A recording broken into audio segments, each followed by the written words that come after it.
꿈틀대는 생명력으로 강한 존재감을 알리는 바다의 보물 전복. 우리 가족의 꿈이 전복에 있습니다.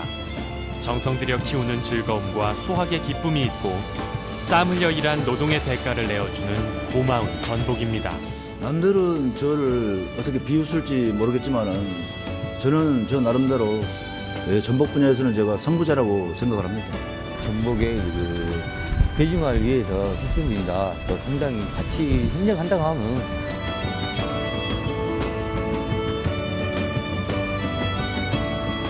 가족의 삶에 새로운 희망을 안겨준 전복. 우리는 전복을 통해 꿈을 키워가는 전복 가족입니다.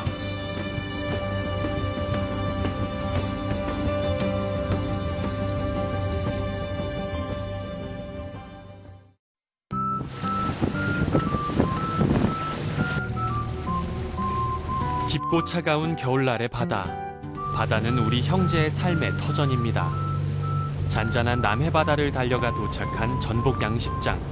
형제의 꿈이, 희망이 자라나는 곳입니다. 그때는 좀 난 이렇게 크게 나올 줄 몰랐네, 사이즈가. 10여 년 전 친구의 권유로 시작한 전복 양식. 수많은 폐류 중에서 유독 전복이 눈에 들어온 건 다른 폐류보다 영양가치가 월등히 높고 모두가 귀하게 여기기 때문이었습니다. 가슴 설레는 떨림이 느껴지는 마치 운명 같은 만남이었죠. 또 10년 전이나 됐나? 처음 전복을 봤는데 미치거든. 에? 와, 또 이거 또 운명적으로 뭐 내려줬다랄까? 뭐 말로 표현할 수 없는 그런 뭐 어떤 피해를 제가 받게 된 거죠. 한마디로 콩깍지가 전복한테 그렇게 찧었던 거죠, 전복한테.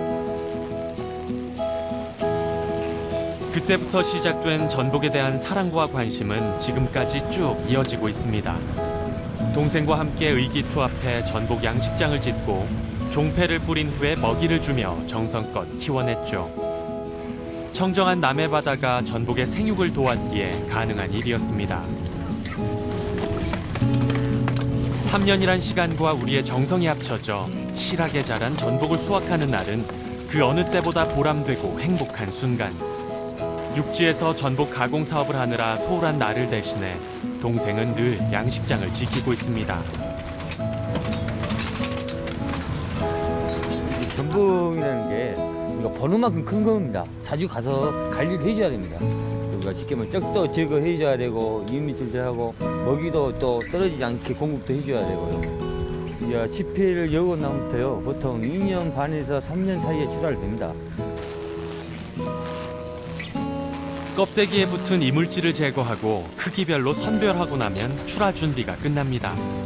전복의 먹이인 다시마를 넣어주고 태풍을 대비해 양식장 시설을 점검하고 이렇게 꾸준히 노력하며 기다린 끝에 수확의 기쁨을 맛보는데요. 이번 수확엔 특히나 크고 실한 녀석들이 많아서 입가에 미소가 절로 납니다. 큰 사이즈를 나온 거 보면 진짜 여기까지 고생했던 거 비바람, 태풍, 3년 동안 고생이 싹 날아간 것 같습니다. 형으로서는 이제 동생한테 미안하죠. 이제 바다에 특히 겨울 같은 데는 이렇게 춥고 그러는데 동생은 바다 추운 데서 양식을 하고 형이 잘났든 못났든 간에 항상 형으로서 이렇게 존경을 해주고 그러니까 늘 하여튼 대견스럽습니다. 전복 수확을 마치고 바쁘게 간 곳은 전복 가공 공장. 어느 누구도 관심 갖지 않던 전복 가공 사업에 눈을 돌린 건 전복의 영양 가치를 소중히 여겼기 때문입니다. 언제 어디서나 손쉽게 전복을 접할 수 있는 방법을 고민하다 직접 전복을 가공하게 됐습니다. 누구도 가지 않은 길이라 시행착오도 있었고 그 과정에서 버려지는 전복도 많았습니다. 하지만 포기할 수 없었기에 고민하고 또 고민해가며 제품을 개발했습니다. 자숙 전복은 전복 통조림과 같습니다. 전복 껍데기와 채소를 삶아낸 육수를 넣어 전복의 풍미를 살렸죠. 보존 기간은 늘리되 영양소 파괴는 최소화하기 위해서 낮은 온도에서 멸균 처리만 해줍니다.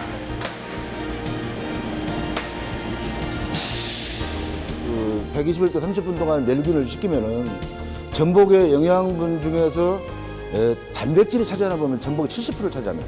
그 필수 아미노산들이 이렇게 그 멸균기에다 넣어서 자숙을 이렇게 시키면은 이렇게 하얗게 이렇게 여기 나옵니다. 이게 바로 전복의 영양입니다. 영양. 제품 개발의 의지는 전복 통조림에서 그치지 않았습니다. 손쉽게 먹을 수 있는 전복 삼계탕과 전복 가루를 뿌려 맛을 더한 김도 만들었고요. 먹어서 좋은 것은 피부에도 좋다는 생각에 전복 성분을 넣은 화장품도 개발했습니다. 이렇게 끊임없이 연구하다 보니 해양수산 분야 신지식인에 선정되는 영예도 않았지만 힘들었던 시절도 있었습니다. 친구 좀 보증을 잘못 써가지고 그때 좀 회사에서 제가 1995년 젊은 나이에 제가 퇴사를 하게 됐으면 방황을 좀 하기 시작했죠. 이 세상에 내가 정말 맞지 않는 사람이냐라고 한 거의 한 서너 달은 술로 살았습니다. 혼자 밤에 역전을 갔죠. 역전 광장에 가서 혼자서 비만에 소주 한 병 들고 혼자 소주 먹으면서 엉엉 울었죠. 그래서 안경이 또 하수구 구멍으로 빠져본 거예요. 아, 이제 빠져본데 이제 어찌 겁니까? 마누라한테 그 안경 해주라고 그 얘기를 하는 게 이제 또 겁이 나 죽겠는 거죠. 제가 빈 깡통을 차니까 가장 먼저 내하고 떠나는 친구는 친한 친구들이 친한 친구들. 그 다음에 친척들. 혹시나 누가 돈 빌려주려고 할까 싶어갖고. 인생의 밑바닥까지 갔던 경험은 다시 시작할 수 있는 에너지가 됐습니다. 전복을 통해 얻은 소득을 혼자가 아닌 여럿이 함께 누리고 싶은 마음도 실패했던 시절의 경험에서 얻었습니다. 대추 하나만 갖고 이렇게 어민들 그런 거 같이 이게 동반 성장하는 그런 측면에서 가공사업을 해가지고 여러 소비자들이 다양한 전복 제품을 이렇게 맛볼 수 있는 그런 여건을 갖추는 우리 김경호 사장이라고 생각합니다. 해가 뉘엿뉘엿 저물 무렵 정신없이 보낸 하루를 정리하고 아내를 만나러 갑니다.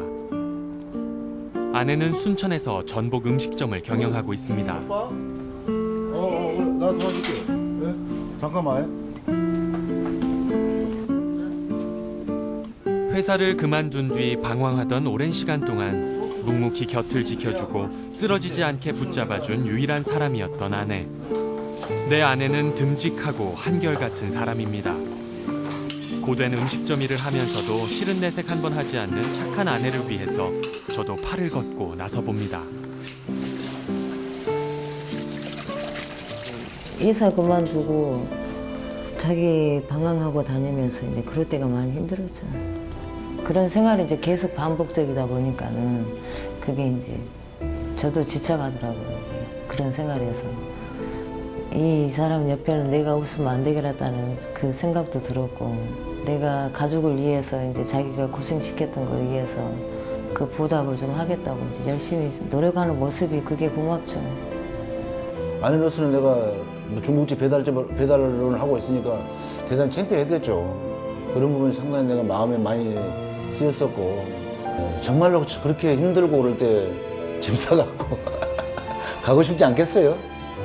하지만 그런 것을 다 참아주고 진짜 지금까지 이렇게 나를 내주해준 것에 대해서 정말 고맙게 생각하죠. 동생이 시린 바람을 맞으며 키워낸 전복은 수족관에서도 꿈틀꿈틀 기어다니며 생명력을 자랑합니다. 이렇게 보십시오. 전복이 싱싱해서 딱 달라붙어고 따기가 정말 힘듭니다. 아, 이거 딱 불러 다 달라붙습니다.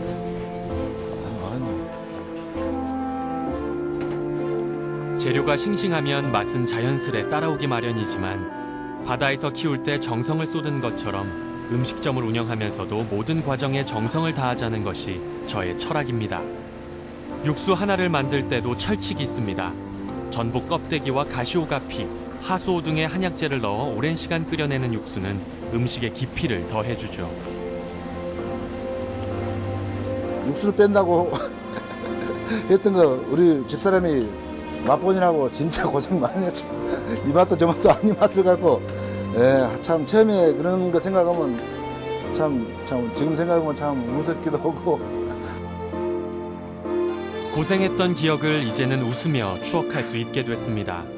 전복 육수를 넣어 끓인 전복 삼계탕은 요즘 같은 계절에 가장 인기가 있는 메뉴죠.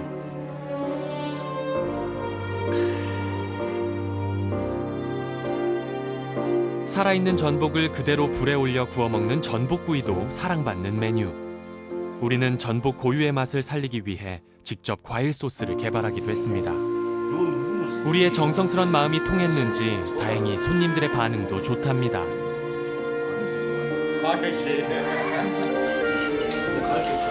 저지방 고단백 식품인 전복은 바다에서 나는 산물 중에 최고의 영양 성분을 가진 식품. 몸에 잘 흡수되는 고단백 식품이면서 타우린과 칼슘, 아연 등이 풍부하죠.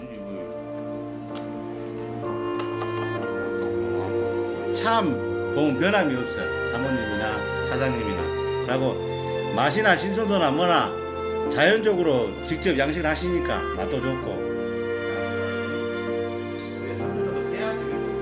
손님들에게 전복의 영양을 설명하는 일 또한 제게는 가장 즐거운 시간 중에 하나입니다. 미안합니다. 저는 참. 양소는요 좀 내식인데 참 보기 좋더라고요. 두 부부가 이렇게 열심히 사시고 그런 모습이. 마지막 손님을 보내고 드디어 고단했던 하루가 끝났습니다. 아내와 단둘이 함께하는 아늑한 시간. 고생하는 아내에게 괜시리 미안해집니다. 방황했던 시절에 줬던 고통을 갚기 위해서라도 편안하게 해주고 싶은 아내인데 지금도 주방 일을 보느라 거칠어진 손에 물 마를 날이 없어 안타깝습니다. 가정을 제일 우선으로 생각해서 정말 내가 옛날 좀 실패했을 때 가족들한테 미안하게 했던 거 이런 거 전부 다 은혜를 갚아가면서 이제 가정의 행복을 최고의 조건으로 생각해서 정말 잘해주고 싶습니다. 자기도 힘든데 와서 도와준다고 와서 이제 할 때 그럴 때도 많이 고맙고 지쳐 있을 때 힘내라고 할 때도 고맙고 언제까지나 우리 가족들을 든든하게 지켜주는 그런 남편이었으면 좋겠습니다. 인생의 우여곡절을 거치며 더욱 단단해진 우리. 각자의 영역에서 최선을 다하고 그럼으로써 서로에게 힘이 돼주는 고마운 존재가 바로 가족입니다. 거친 파도와 바람도 허물지 못하는 견고함으로 서로의 버팀목이 돼주는 우리. 전복이라는 자연의 산물을 통해 하나로 엮어진 우리는 늘 지금처럼 그 모습 그대로 꿈을 향해 나아갈 겁니다.